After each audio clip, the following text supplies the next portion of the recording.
a la mente, al corazón, al espíritu de cada uno de los que estamos aquí, Señor, y hagas la obra que tú ya has predispuesto de antemano en cada uno de nosotros. Bendice a tu pueblo, bendice a la iglesia, en el nombre de Cristo Jesús. Amén. Gracias, hermanos, por estar en pie. En el último tercio del siglo XX, un grupo de creyentes, principalmente pentecostales radicales, comenzaron a llamar a los aparatos de telecomunicaciones, tanto a la radio como al televisor, artefactos del diablo, artilugios de Moloch, entre otras muchas cosas. Si alguno de ustedes nació entre la década del 60, 70 de la centuria pasada, recordará que algunos creyentes llamaban al televisor el cajón del diablo. En algunas iglesias abiertamente se condenaba su adquisición, ¿verdad? Y a quienes los tenían en la sala. Su condena no era por cómo funcionaba, no estaban asombrados de que de forma masiva, es decir, a muchas personas y a distancia, podían estar transmitiendo de forma casi simultánea, casi inmediata, imágenes audiovisuales o contenido audiovisual. No era esto lo que estaban condenando. La condena venía más bien por el contenido, por lo que se estaba transmitiendo en aquellos aparatos. Porque la iglesia se empezó a hacer a un lado, sola se empieza a marginar de todo lo que era la cultura, de todo lo que era el entretenimiento, la comunicación, y comenzaron a llegar programas que eran poco edificantes, programas que no tenían nada que ver con el sentido bíblico, con el sentido cristocéntrico. Empezaron a distraer del tiempo de algunos cristianos creyentes que ya no tenían ese espacio en su agenda para estudiar la palabra, para estar buscando al Señor, porque estaban entretenidos en una serie y empezaron a dejar de ver hacia el futuro por vivir el presente. Empezaron a condenar por estas cuestiones. Pero también casi al mismo momento comenzaron a surgir los teleevangelistas, algunos predicadores que vieron en la televisión la posibilidad de llegar a grandes multitudes, a muchas personas y transmitir el mensaje de salvación.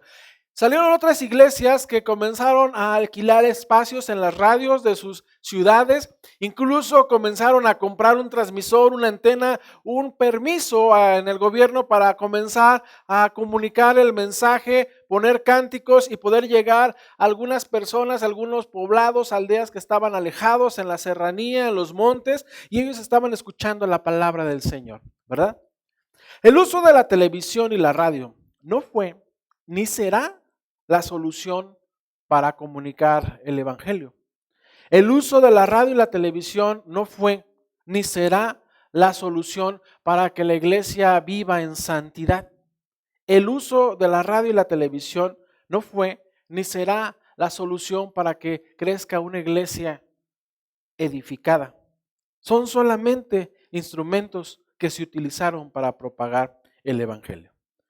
Leímos, iglesia, dos pasajes o dos porciones de la escritura al inicio y voy a centrarme primero en Romanos. Es el apóstol Pablo quien se está dirigiendo a los cristianos creyentes en esta ciudad, en Roma. Nos ubicamos aproximadamente en el año 56 de nuestra época.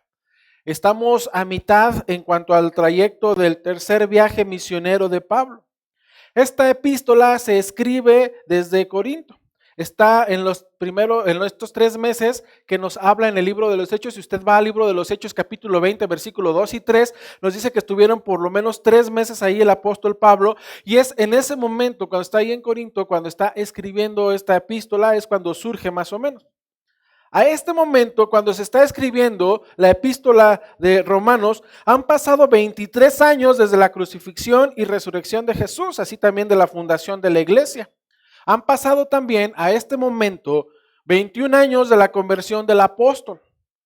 Desde que se escribe Romanos han pasado 10 años de un ministerio activo del apóstol, desde que ya comienza él a predicar de forma abierta. La iglesia en Roma no está fundada por Pablo, aunque él saluda aproximadamente a 20 congregantes ya al final de la epístola, no es él quien estuviera fundando como en algunas otras más iglesias. Llama la atención que el apóstol se sentía deudor, se sentía obligado, con la necesidad de comunicar la palabra a todo el mundo, a civilizados, a esclavos, a judíos. El deseo del apóstol era que todos escucharan la palabra del Señor. Roma era la ciudad capital del imperio, era del mundo hegemónico, de lo conocido entonces, de la potencia mundial. Según los historiadores, en Roma había 1.2 millones o 1.200.000 habitantes, un poco más grande que nuestra ciudad. Y Roma tenía una característica, compartía algunas de las características que tienen algunas de las ciudades de Latinoamérica. Por un lado, tenía unas construcciones impresionantes. Ahí estaba el palacio del emperador. En Roma estaba el Coliseum, estaba el circo, estaba el Senado. Ahí vivían los patricios y los políticos de élite. Pero también en Roma había asentamientos de personas pobres de bajos recursos.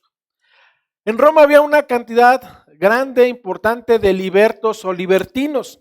Estos libertinos no son los de una moral relajada, hermanos, que a veces decimos, anda de libertino. No, los libertinos eran personas que anteriormente habían sido esclavos y habían logrado ya su libertad. Ellos eran los libertos o los libertinos. Hay una gran cantidad de ellos, eran los que conformaban la ciudad. Por lo tanto, la iglesia también estaba formada por personas que eran aún esclavos, por estos libertos que ya dijimos. Y estaba formada por algunos de los patrones que no llegaban a ser de la élite de los patricios o de los patriarcas de la ciudad, así se les llamaba, se les daba esta clasificación social. No llegaban a ser de ese grado, pero sí tenían por ahí algunas haciendas y algunos negocios. Ellos estaban conformando la iglesia. No queda claro quién lleva el mensaje a Roma. ¿Quién fue el que llevó el mensaje? Bueno, algunos dicen estaban en el día del Pentecostés, cuando da aquel sermón el apóstol Pedro. Bueno, algunos de Roma estaban ahí, escucharon y regresaron y fundaron la iglesia. Otros más, dicen algunos de los creyentes que estaban ahí cercanos, quizá en Corinto, en Éfeso, de los que estaban por ahí, llegaron y se mudaron y se establecieron en Roma y comenzaron la iglesia. Bueno, no sabemos a ciencia cierta, pero lo que sí nos deja aquí claro la palabra es que hay una estructura en la iglesia de los romanos. Tenían buena doctrina. ¿Por qué lo decimos? ¿Por qué podemos atrevernos a decir esto, hermanos? Porque vemos en el contenido de esta carta. El apóstol no tiene la necesidad de llamar la atención por alguna conducta, no está corrigiendo puntos doctrinales, incluso expone con una profundidad algunas verdades bíblicas que no las aborda en otras cartas, en otras epístolas que dirige a las demás iglesias. No vamos a encontrar en otra parte donde nos diga que, por ejemplo, el pecado se está transmitiendo de una generación o que entra por Adán. No lo encontramos en otras epístolas y por eso hay algunos que no entienden esta transmisión del pecado, ¿verdad? Algunos dicen que es el pecado original y tantas situaciones, pero solo lo encontramos aquí en Romanos. El apóstol habla de una manera más profunda a esta iglesia. Entonces, ya existiendo ahí en Roma una iglesia con buena doctrina, el apóstol podría desentenderse de visitarlos, de escribirles, pero la palabra clave la encontramos al final del versículo 14 que nosotros leímos. A griegos, a no griegos, a sabios y a no sabios, a todo el mundo, soy deudor. Tengo una obligación, tengo una necesidad, me es impuesta esta carga. Pablo había recibido el llamado por parte de Jesús. Algunos sugieren que gran parte de su conocimiento doctrinal fue una revelación divina. Y nos queda claro, que el apóstol Pablo entendió perfectamente que él tenía que comunicar el mensaje de salvación. El Señor Jesús vino y murió por la humanidad. Pero para él era importante que ese sacrificio fuera efectivo, se pudiera cobrar por parte del hombre. ¿Cómo? Escuchando de Cristo y aceptándole. ¿Qué caso tenía para el hombre que alguien hubiese venido a morir por sus pecados, pero que él estuviera ajeno a esa noticia? Pablo lo entendió. Ya se cumplió en la cruz, consumado es. Ahora me toca a mí ir y anunciar ese sacrificio. Por lo tanto, yo soy deudor a toda persona de ir y proclamar el mensaje de salvación. Y el apóstol lo hizo utilizando dos importantes herramientas. Una de ellas era la escritura y otra sus viajes. Menciono los viajes en lugar de la predicación porque había otros apóstoles que estaban predicando, que hacían la predicación, pero estaban estáticos, estaban fijos en una ciudad. Algunos estuvieron en su momento en Éfeso, en Creta, en Jerusalén, pero estaban ahí. En cambio, el apóstol estaba recorriendo todo el Asia Menor y la entrada a Europa predicando el evangelio. No estaba en un solo lugar. Sí era necesario que él predicara, pero para hacerlo a varios lados él tenía que moverse, él tenía que trasladarse. Y a donde él no podía hacerse presente y escuchaba o se enteraba que había algún problema que corregir o algún saludo que mandar, él inmediatamente comenzaba a escribir.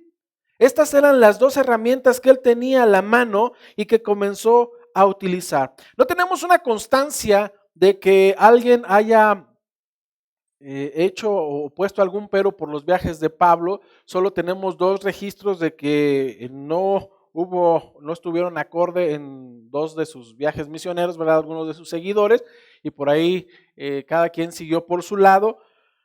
Pero quiero pensar que a lo mejor en la iglesia había algunos que cuestionaban el ajetreado ir y venir del apóstol Pablo. Pablo, ya quédate en un lugar, quédate en un solo lugar, porque estás yendo y viniendo a todos lados. Mira, ya tu edad ya no es conveniente que andes viajando.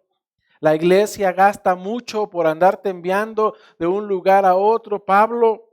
Además, no sabemos cómo se está recibiendo ya el evangelio. En lugar de ir a otros lados a estarles predicando, quédate aquí, quédate en esta zona, nos haces falta. Pero el apóstol no escuchó esas voces. Fue y estuvo predicando. Ahora, ¿qué tiene que ver con nosotros todo esto con el tema que hoy tenemos por nombre evangelismo, internet y redes sociales?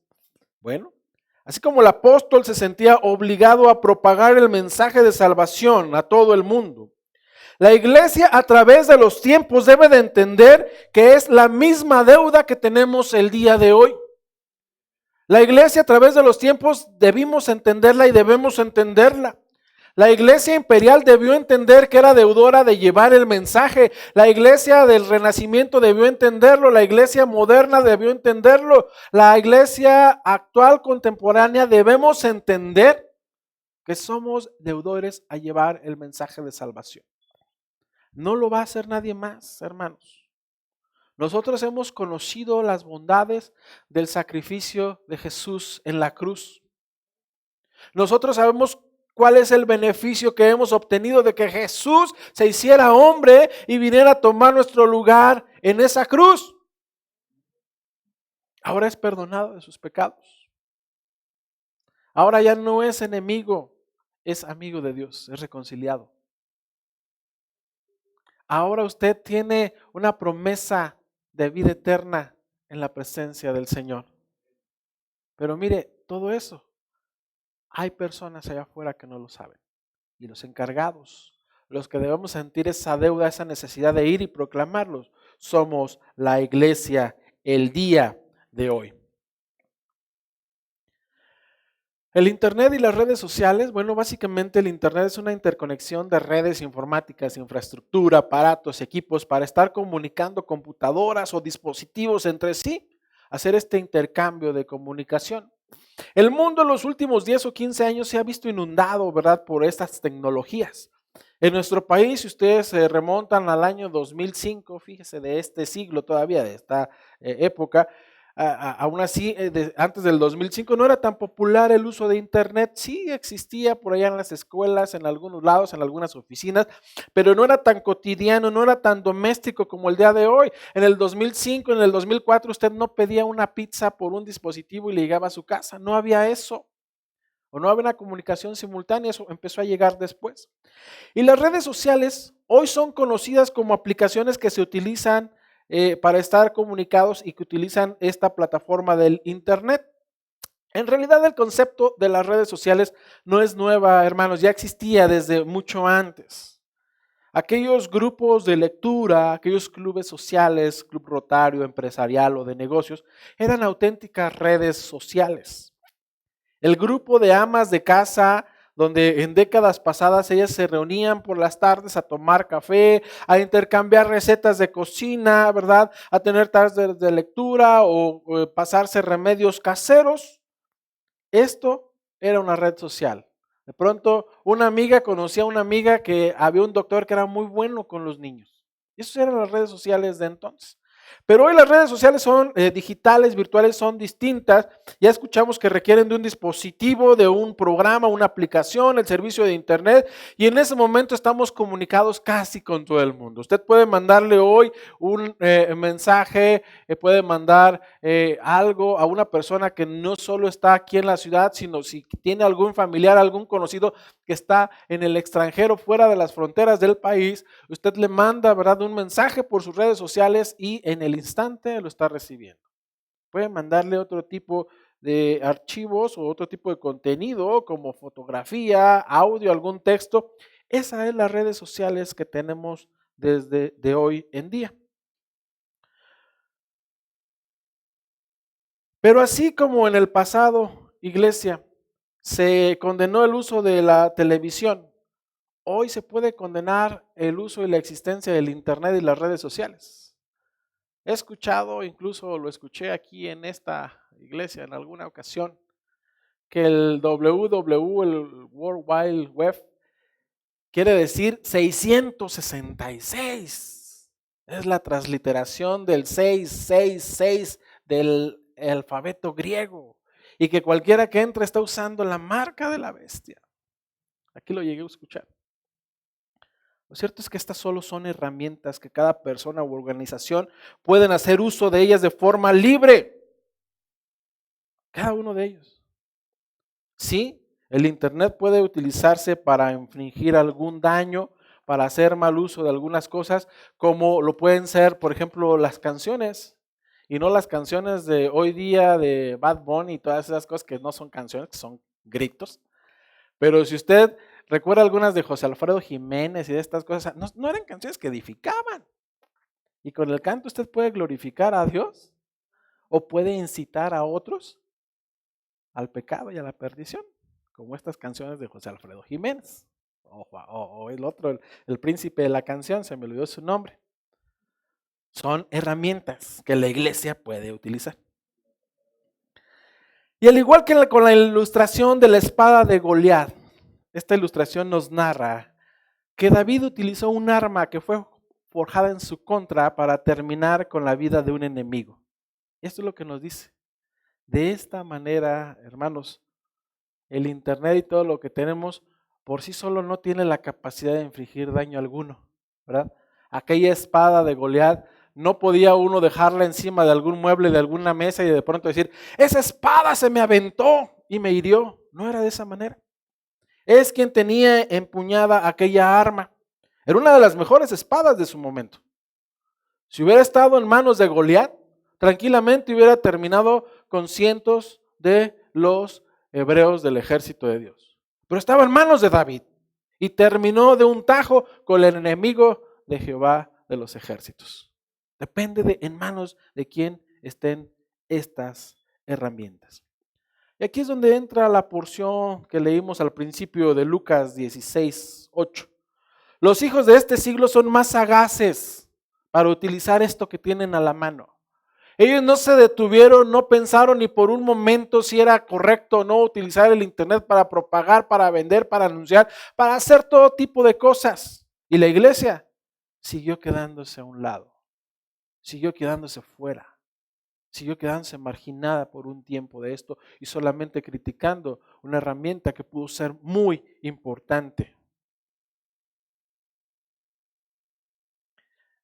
Reitero, no ignoramos que sí, depende de quién entre y de quién se introduzca aquí a estas partes de lo que es el uso del internet y de las tecnologías. Pero hoy tenemos esa oportunidad de como congregación aprovechar. Damos gracias a Dios por el equipo pastoral que se tiene, que ha permitido que se utilicen estos medios y que se puede llegar y se puede estar contribuyendo para propagar el mensaje, para dar algunas enseñanzas, ¿verdad? Ahorita vamos a darle algunos tips. Damos gracias a Dios porque podríamos tener un equipo pastoral que esté cerrado a eso y que eso es del diablo, aquí no se usa. Y podríamos estar perdiendo el alcance de llegar a muchas personas. Damos gracias a Dios por la oportunidad que le dio al pastor Carlos de abrir puertas en el sistema michoacano y utilizar la televisión y estar llegando a muchas personas. Porque también hubiéramos podido decir, eso es del diablo, el cajón del diablo. ¿Qué vamos a hacer nosotros ahí? A predicar la palabra. A estar predicando la palabra. Damos gracias a Dios por este equipo de jóvenes, de medios, de staff, de medios que ha dado este espacio, hermanos, sus conocimientos, su tiempo para venir y hacer la configuración. A lo mejor ustedes nada más nos ven a nosotros, ¿verdad? Que deberían de poner otras personas porque nosotros estamos muy feos, pero nos ven nomás a nosotros ahí en las pantallas, al equipo pastoral, pero son ellos los que están atrás operando y haciendo posible también que esto salga. Gracias a Dios por su vida. Gracias a Dios por esta iglesia que ha sabido incursionar y ha entendido que esto es una herramienta que puede utilizar. Algunas personas que no tienen el temor de Dios y que sus propósitos son conseguir ganancias, entre otras cosas, lo han hecho. Anticipo. No estoy haciendo una apología o una defensa, una justificación de los medios. Solamente recordar que son una herramienta para propagar el mensaje de salvación. Primero, si usted y yo no sentimos que somos deudores de comunicar el Evangelio, no va a haber herramienta que nos sea útil. No la va a haber. Si usted y yo no sentimos la necesidad de predicarle a mi vecino, a mi primo, a mi compañero de trabajo, a mi compañero de la escuela, a quien está enfrente de nosotros, si no tenemos esa necesidad, como está diciendo aquí el apóstol, soy deudor, tengo esa necesidad, hermanos, no va a haber herramienta que nos sea eficaz para predicar el Evangelio. Eso es lo primero que tenemos que hacer. Sentir de parte de Dios, tener de parte de Dios ese deseo. Siguiente, solamente es una forma, es una herramienta, no es la solución al todo ni aplica para todo. Es decir, el Internet y las redes sociales no aplican en todos los casos, no aplican en todos los lugares, en todos los momentos. No queramos resolver la predicación del Evangelio, no queramos resolver el evangelismo y misiones con el Internet o las redes sociales, son solamente una herramienta. Nunca podrá ningún método sustituir la presencia y dirección del Espíritu Santo en nuestro mensaje evangelístico. Eso debemos tenerlo claro. No creamos que porque ya están aquí estas herramientas al alcance van a sustituir la dirección del Espíritu Santo. Jamás. Nunca. Eso tenemos que tenerlo claro. Siguiente. La mejor predicación y mensaje evangelístico que nosotros demos, hermanos, va a ser primero con nuestro testimonio y no con alguna plataforma. Si alguien sabe que tenemos un blog, ¿verdad?, evangelístico y nos llega a conocer y nuestra vida no va acorde, no va en paralelo con lo que estamos publicando, ¿qué cree? La credibilidad se viene abajo. El mensaje más fuerte que nosotros damos es con nuestras acciones, más que con cualquier plataforma. El Internet y las redes sociales tampoco sustituye la convivencia y la comunicación persona a persona. La prueba de ello es que estamos hoy reunidos, hermanos. Estábamos esperando que se levante ya todas las restricciones para volvernos a abrazar, para volvernos a saludar, para volvernos a bendecir, ¿verdad? Pero el mandar un mensaje, mandarlo así de forma virtual, no sustituye este contacto de forma persona. Debemos orientarnos, cuando usted decide utilizar estos medios, orientarnos en buscar, ¿verdad?, quién es bueno para el Internet, quién sabe de estas situaciones que nos pueda apoyar, que nos dé una enseñanza. Pero también debemos orientar a aquellas personas de no pasar mucho tiempo en el internet. Porque así como la televisión es una herramienta que puede ser utilizada por personas con bajos escrúpulos, lo puede ser también el internet. Y con el pretexto de que me voy a meter un ratito a las redes sociales a predicar el mensaje, a evangelizar, dura usted evangelizando de 5 a 7 minutos, pero dura explorando y dura ahí en otras cosas hasta 2 horas. Entonces debemos de tener mucho cuidado. También con el resto de las publicaciones que nosotros hacemos, también con lo que nosotros utilizamos nuestros espacios, la internet, no solo para proclamar el evangelio, sino a veces estamos predicando o mandando otros mensajes que pueden confundir a los que nos ven. Bueno, pues por un lado me estás mandando este tipo de mensaje y por otro estás poniendo este tipo de gráficas o de memes o de todo esto que es contrario, o sea, no alcanzan a entender. En estas redes sociales, en estos espacios de internet, no siga peleas, no atienda a provocaciones, solamente predique el mensaje, no se enganche en estas provocaciones, no descalifique otras creencias, solo predique a Cristo. Apóyese de esas herramientas que nos pueden ayudar. Utilice sus grupos, sus redes ahí en el WhatsApp. Hay una aplicación que se llama Yes He Is. La puede descargar usted de Android o la puede descargar del Apple Store para su celular, para su tablet. Y le puede ir guiando cómo puede evangelizar de forma virtual o a distancia a algunas personas. Yes He Is o sí Él es, pero en inglés. Yes He Is. Lo puede descargar y le va a ir diciendo algunas cuestiones. Hay algunos otros que son importantes que van dando ideas también de cómo ir evangelizando, como la Biblia Your Vision, así, aunque está en español, perdón, sí está en español, si el título viene en inglés, Bible Your Vision, lo puede descargar y ya le va dando algunas técnicas para que usted se acerque y esté evangelizando. Son múltiples herramientas que hoy podemos utilizar nosotros para seguir predicando el evangelio, pero recuerde, iglesia, esto nunca sustituirá que debemos que depender del Señor. El internet, las redes sociales no van a ser o no serán la respuesta al todo, no. Es una herramienta más que la iglesia puede utilizar y que debe de utilizar para llegar a muchas personas. Pero debemos de tener cuidado de cómo nos movemos en estos espacios. Y no debemos olvidar, número uno, que debemos sentirnos deudores, comprometidos a llevar el mensaje de salvación. No porque se encuentre alguien con necesidad en la fila de las tortillas, diga, no traigo mi tablet para evangelizarlo, no traigo mi computadora para predicarle. No, hermanos, aproveche ese momento. Es el momento ideal para hablarle de Jesucristo y lo que Él puede hacer en la vida. Aprovéchelo. Y nunca, y no crea que porque usted va a poner monitos animados y letritas de colores en una red social, esto va a sustituir la dirección del Espíritu Santo. Jamás, jamás. Busquemos al Señor siempre para predicar el mensaje de salvación. Tenemos este reto para llegar a las nuevas generaciones. Tenemos este reto para hoy estar predicando el mensaje y tenemos estas herramientas más. El Señor nos va a demandar un día, ¿qué hiciste con todo lo que te di? ¿Fuiste tan sagaz como los de afuera? ¿O ellos fueron más sagaces que tú? Te ganaron. ¿Qué hiciste con lo que tenías a la mano? Con cualquier cosa que tengas a la mano. Y estas herramientas es algo que el Señor nos ha dado. Póngase sobre sus pies.